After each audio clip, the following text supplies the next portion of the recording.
Rusia mató al menos a decenas de miles de los nuestros y convirtió a millones en refugiados al destruir sus hogares. La mayor parte del mundo reconoce la verdad sobre esta guerra. Se trata de una agresión criminal y no provocada de Rusia contra nuestra nación, cuyo objetivo es apoderarse del territorio y los recursos de Ucrania. La guerra en Ucrania cumple ya 1 año y 7 meses y fue el tema principal en la 78ª Asamblea General de la ONU. Hoy vamos a abordar este tema, cómo está la actualidad de la guerra, de este conflicto que ha tenido al mundo en vilo, y lo vamos a hacer con una invitada muy especial. Ella es la profesora Aribel Contreras y la recibimos esta noche. ¿Cómo está, profesora Aribel? Muy buenas noches, Nastacha, y como siempre un gusto poder estar aquí contigo y con todo tu auditorio. Gracias a usted siempre por ser tan generosa y aceptar nuestra invitación. Y esta noche tenemos que hablar de cómo está la actualidad con respecto al conflicto entre Rusia y Ucrania. Fue tema de debate en la Asamblea General. Distintos líderes como Luis Ignacio Lula da Silva, Díaz-Canel, entre otros, se refirieron al conflicto. De hecho, se llegó a una resolución conjunta en la que se determinaba que el conflicto tiene que terminar porque está afectando ya incluso la seguridad energética y la seguridad alimentaria. ¿Qué podemos resumir con respecto a estos discursos que se llevaron a cabo la semana pasada en la Asamblea General? Sin duda fue una Asamblea General, como muchas otras, donde se debate demasiado, se hablan de temas domésticos, pero poco se apuesta por el objetivo central de la ONU desde cuando fue creada en 1945, que es tener un escenario de paz y seguridad internacionales. Obvio, pues uno de los grandes focos internacionales pues fue la guerra en Ucrania, porque como bien lo mencionas, estos 19 meses ya de una guerra, pareciera que únicamente tenemos que hablar de la guerra en sí, de las consecuencias, de las sanciones, de los actores involucrados, Nastacha, pero poco se habla entonces de cómo construir el escenario para tener un diálogo de paz. Entonces es interesante ver cómo pues entre este encuentro de Lula da Silva, Zelensky, el poderoso discurso de Zelensky, pues se convirtió en un epicentro para discutir no solamente de Ucrania, sino poner a la atención internacional cómo después de 78 años, hoy seguimos teniendo conflictos alrededor del mundo, ¿no?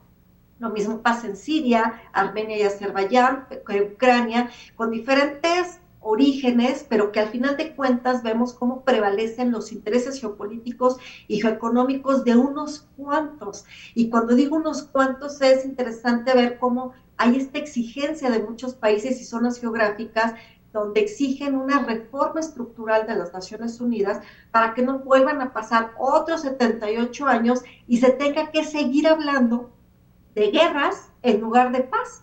Entonces, pues sí, importantísimo que se tenía que hablar de Ucrania, pero también hay que hacer visibles otros conflictos en otras zonas geográficas, aunque no precisamente estén alineados a los intereses de Washington, Nastacha.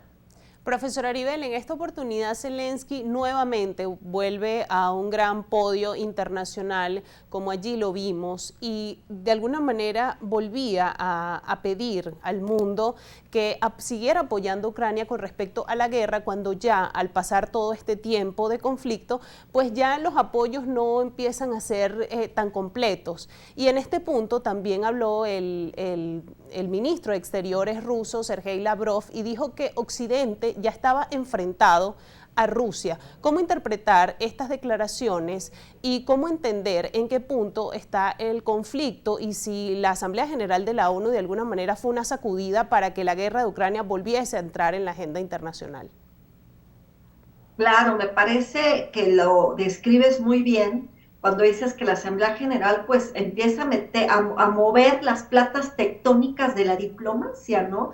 Donde el mundo está polarizado y lo vimos muy claro en la Asamblea General de la ONU, donde las posiciones de los discursos de muchos mandatarios eran opuestos específicamente alrededor del tema de Ucrania, donde escuchamos algunos discursos de apoyo y respaldo y seguir financiando la guerra a Ucrania. Entonces, esta manera en cómo está estructurada la ONU ya no permite que en realidad se siga avanzando a intereses colectivos, sino que si se resuelve algo a favor de Rusia y China, pues de todas maneras va a tener el veto por los otros países y viceversa. Entonces yo creo que esta Asamblea General, aunque abona dentro de su agenda lo que puso la atención, que es los objetivos de desarrollo sostenible, cambio climático, la tuberculosis, entre otros temas, pues obvio, hoy la conversación es Ucrania, puesto que esta sede de la ONU, porque hay 3 más,